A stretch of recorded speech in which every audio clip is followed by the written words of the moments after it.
Imagine करिए कि एक किसान वह रोज सुबह उठता है और अपना ट्रैक्टर स्टार्ट करता है और अपने जानवरों को खाना देने जाता है और उन्हें खाना देकर और उसी रास्ते से वापस लौटकर आ जाता है। और यही चीज वह हर रोज 10, 15 और 20 सालों तक करता चला जाता है। और ऐसा करने के कुछ टाइम बाद ही उस ट्रैक्टर के पहिए के निशान उस रास्ते पर बन जाते हैं, जिससे कि कुछ टाइम के बाद उस किसान को केवल ट्रैक्टर स्टार्ट करना होता है और वह बिना कुछ किए उन पहियों के निशान से होता हुआ उस जगह पर चला जाता है। यहाँ तक कि उसे स्टीयरिंग व्हील को भी छेड़ने की जरूरत नहीं होती है। और यही चीज हमारी हैबिट्स के साथ होती है, क्योंकि धीरे धीरे वो ऑटोमेटिक हो जाती हैं और हमें पता भी नहीं रहता है। इमेजिन करिए कि अगर वह किसान अपने ट्रैक्टर को केवल थोड़ा सा अलग डायरेक्शन दे देता तो क्या होता। वह एक अलग रास्ते पर चला जाता और अपनी पुरानी जगह से बिल्कुल अलग ही चले जाता। इसलिए ही ऑथर हमें बोलते हैं कि हमें अपने अंदर चेंजेस लाने के लिए बहुत बड़े काम करने की जरूरत नहीं है कि आप नेक्स्ट डे उठते हो और अपने आप को कम्प्लीटली चेंज कर देते हो। नहीं, हमें बस अपने अंदर छोटे से चेंजेस लाने होते हैं। हमें अपने पाथ को बस थोड़ा सा चेंज करना होता है और हम अपने अंदर बहुत ही बड़े रिजल्ट देख पाएंगे। तो दोस्तों, आज मैं आपको डीन ग्रेसी की बुक मिलेनियर सक्सेस हैबिट से 4 ऐसे प्रिंसिपल बताने वाला हूं जो आपको एक मिलेनियर बनने के रास्ते पर ले जाएंगे। और इन्हें करने के लिए आपको केवल अपने अंदर स्मॉल हैबिट लानी है। आपको बहुत ही छोटे छोटे स्टेप्स लेने हैं जिन्हें हम अक्सर नजरअंदाज कर बैठते हैं। तो दोस्तों, इस वीडियो को एंड तक जरूर देखिएगा, नहीं तो आप इस बुक के इम्पोर्टेंट प्रिंसिपल को मिस कर दोगे। तो सबसे पहला प्रिंसिपल आता है क्लैरिटी। आपको ऐसा बहुत बार फील होता होगा कि आपके अंदर बहुत सारा पोटेंशियल है और आप बहुत ही मेहनत कर रहे हो, बट उसके बावजूद भी आप जो रिजल्ट चाहते हो वो नहीं मिल पाता है। आप अपने गोल्स को अचीव नहीं कर पाते हो। और ये उसी तरह है जैसे कि आपके पास दुनिया की सबसे तेज कार फेरारी है जो कि 100 माइल्स पर आवर की स्पीड से चल रही है, बट प्रॉब्लम यह है कि आपको पता ही नहीं है कि आपको जाना कहाँ पर है। स्पेशली आज के इस डिजिटल एज में हम इतने बिजी हैं जितने कि हम कभी नहीं थे, क्योंकि इंटरनेट कभी सोता नहीं है। हम आज के टाइम में बहुत तेज स्पीड से आगे बढ़ते जा रहे हैं और हमें अपनी डेस्टिनेशन का ही पता नहीं है। इसलिए बिना मतलब हर डायरेक्शन में अपनी एनर्जी लगाने से पहले हमें फिगर आउट करना होगा कि हम अभी कहाँ पर हैं और हमें जाना कहाँ है, क्योंकि हम बिना डेस्टिनेशन के कहीं भी नहीं पहुँच पाएंगे। इसलिए आप अपने आप से एक सवाल पूछो कि आप कहाँ पर हो। आई मीन फिजिकली नहीं, बल्कि लाइफ में आप कहाँ पर स्टैंड करते हो, आपकी फाइनेंशियल सिचुएशन क्या है। हो सकता है कि आपको फील हो रहा होगा कि आपके अंदर बहुत ही पोटेंशियल है, बट आपको कैसे एग्जीक्यूट करना है वो आपको पता नहीं है। आप जीपीएस के बारे में सोचो कि ये कितना यूजफुल है। आप बस उसमें डेस्टिनेशन डालते हो और उस रास्ते पर चलते चले जाते हो। उसी तरह आपको अपनी लाइफ में भी एक जीपीएस में डेस्टिनेशन डालनी होगी कि आपके गोल्स क्या क्या हैं, आप क्या क्या अचीव करना चाहते हो। और इस बुक के ऑथर हमें अपनी डेस्टिनेशन को फाइंड करने का एक बहुत ही अच्छा तरीका बताते हैं। ऑथर बोलते हैं कि आपको इमेजिन करना है कि आज से ठीक 1 साल बाद आप कहाँ पर होंगे। तब आप पीछे मुड़कर देखोगे कि लास्ट ईयर आपका कैसा गया, क्या आपने वो सब कुछ अचीव किया जो आप चाहते थे। आप देखोगे कि क्या आपने अपने बिजनेस में प्रोग्रेस की, आपने कितना पैसा कमाया लास्ट 1 साल में, आपकी रिलेशनशिप, आपकी लाइफस्टाइल कैसी रही पिछले 1 साल में, या फिर ऐसी कौन सी स्किल है जो आपके पास 1 साल पहले नहीं थी।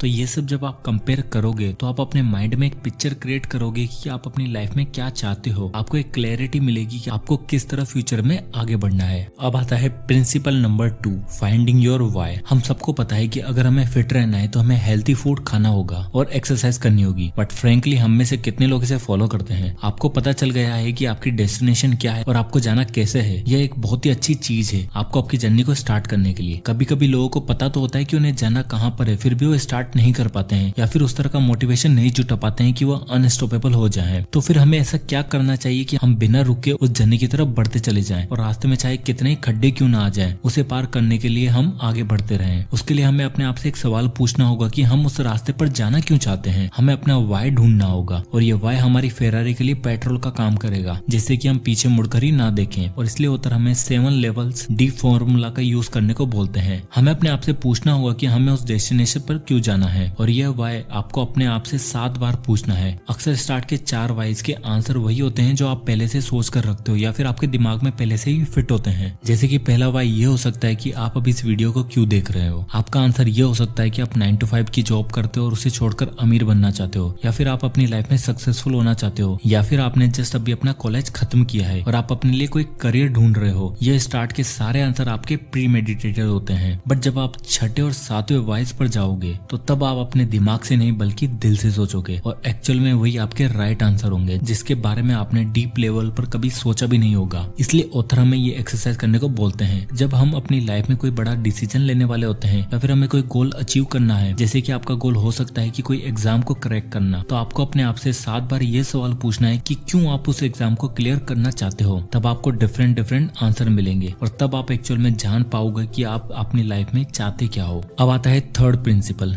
Kill the villain and awaken the hero. इस बुक में एक स्टोरी है जहाँ पर एक विमेन अपने ग्रैंड सन्स को एक स्टोरी सुनाती है। वो अपने ग्रैंड सन को बोलती है कि हमारे अंदर 2 भेड़िए होते हैं। पहला भेड़िया जेलस होता है, नेगेटिव फीलिंग से भरा हुआ होता है और बहुत ही बुरा होता है, जो कि एक विलन की तरह होता है। और दूसरा भेड़िया जो कि एम्बिशन से भरा हुआ होता है, पावरफुल होता है और पॉजिटिविटी से भरा हुआ होता है और उसे पता है कि वो सब कुछ अचीव कर सकता है, जो कि एक हीरो की तरह होता है। तब उनका ग्रैंड सन उनसे पूछता है कि एंड में कौन सा भेड़िया जीतता है। तो वो विमेन उनसे बोलती है द वन यू फीड, मतलब कि आप जिसे खाना खिलाओगे या आप जिसे पालोगे वही भेड़िया जीतेगा। तो अब यहाँ पर डिपेंड करता है कि आप एक विलन को पालना चाहते हो या फिर एक हीरो को। बट ऑथर बोलते हैं कि हमें कभी कभी पता भी नहीं होता है कि हम ऐसे भेड़िए को पालते रहते हैं जो हमारे अंदर नेगेटिविटी पैदा करता रहता है और हमें पता तक नहीं चलता है। जैसे कि नेगेटिव मीडिया। आज हम इंटरनेट और सोशल मीडिया के साथ आगे बढ़ रहे हैं जहाँ पर एक क्लिक का मतलब है पैसा, और हमें यह अच्छी तरह पता है कि पॉजिटिव न्यूज से ज्यादा नेगेटिव न्यूज ही बिकती है। लोगों को देखने में यह ज्यादा इंटरेस्ट है कि कौन सा देश बर्बाद हो रहा है या फिर कहाँ की इकोनॉमी डूबती जा रही है, और हम चाहे या फिर ना चाहे ये नेगेटिव मीडिया हमें इफेक्ट करती रहती है। इसलिए होता हमें सजेस्ट करते हैं कि हमें 30 दिनों तक न्यूज डाइट पर जाना है, जहाँ पर हम किसी भी तरह की न्यूज से बिल्कुल दूर रहेंगे और उस समय हम इस विलन को नहीं जबकि अपने हीरो को पालेंगे। और एक और चीज जो हम अनजाने में करते चले जाते हैं वह है हम अपनी वीकनेस पर फोकस करना। बचपन से हमें यही सिखाया जाता है कि आप जिस चीज में वीक हो उसे दूर करो। स्कूल में टीचर भी जब हम किसी सब्जेक्ट में कमजोर होते थे तो उसके लिए हमें और मेहनत करने को बोलते थे कि तुम मैथ्स में वीक हो, उस पर ध्यान दो। यहाँ तक कि हमें एक्स्ट्रा क्लास ज्वाइन करने के लिए बोलते थे। बट इस बुक में ऑथर डीन हमें इसका बिल्कुल अपोजिट करने को बोलते हैं। वो बोलते हैं कि हमें अपनी वीकनेस पर नहीं जबकि अपनी स्ट्रेंथ पर ध्यान देना है। हो सकता है कि तुम मैथ्स में वीक हो बट किसी दूसरे सब्जेक्ट में स्ट्रॉन्ग हो सकते हो। हमें अपनी स्ट्रेंथ पर काम करना है, हमें अपने हीरो को आगे बढ़ाना है। आपको वही चीज करनी है जिसमें आप अच्छे हो, ना कि दुनिया जो चाहती है वो करो। Principle number 4, the power of your story. हम सभी की कोई ना कोई स्टोरी जरूर होती है कि क्यों हम अपने गोल्स को अचीव नहीं कर पा रहे हैं और क्या हम अपने गोल्स को अचीव कर सकते हैं या फिर नहीं। ऐसा इसलिए होता है क्योंकि हम सबकी लाइफ अलग अलग होती है और हम अलग अलग सिचुएशन से होकर निकले होते हैं और हमारे एक्सपीरियंस भी अलग अलग होते हैं, और इन सब की वजह से ही हम अपने ऊपर एक लिमिट लगा देते हैं कि हम क्या कर सकते हैं और क्या नहीं। हम अपने ट्रू पोटेंशियल को देख ही नहीं पाते हैं। इसलिए उधर बोलते हैं कि हम अपनी स्टोरी को चेंज कर सकते हैं अगर हम अपना देखने का नजरिया चेंज कर दे तो। डीन अपने खुद का एग्जाम्पल देते हुए बताते हैं कि बचपन में उन्हें डिसलेक्सिया था जिसके कारण वह ढंग से रीड नहीं कर पाते थे और लोग उन्हें डम्ब बोलते थे, और काफी टाइम तक डीन अपने आप को इसी तरह देखने लग गए थे और बिल्कुल भी कॉन्फिडेंट नहीं थे। बट फिर उन्होंने अपने अंदर के हीरो को पहचाना। उन्होंने रियलाइज किया कि वह रीडिंग में तो अच्छे नहीं है बट वो चीजों को देखकर और उन्हें सुनकर बहुत ही जल्दी सीख जाते हैं, जिसके बाद उन्होंने काफी कुछ सीखा बस अपने आप का नजरिया चेंज करके। इसलिए हमें अपने आप को देखना होगा, हमें हमारी स्टोरी की पॉजिटिव साइड देखनी है ना कि नेगेटिव। अब ये आप पर डिपेंड करता है कि आप विलन को पालते हो या फिर हीरो को। तो दोस्तों ये थे कुछ प्रिंसिपल बहुत ही amazing book success millionaires habits से। तो आई होप कि वीडियो आपको पसंद आया होगा, तो इसे लाइक करें और बाकी लोगों के साथ शेयर जरूर करें। और अगर आपको किसी भी टॉपिक पर या बुक पर वीडियो चाहिए तो कमेंट करके हमें जरूर बताइएगा, हम उस पर वीडियो बनाने की जरूर कोशिश करेंगे। तो मिलते हैं नेक्स्ट वीडियो में, तब तक के लिए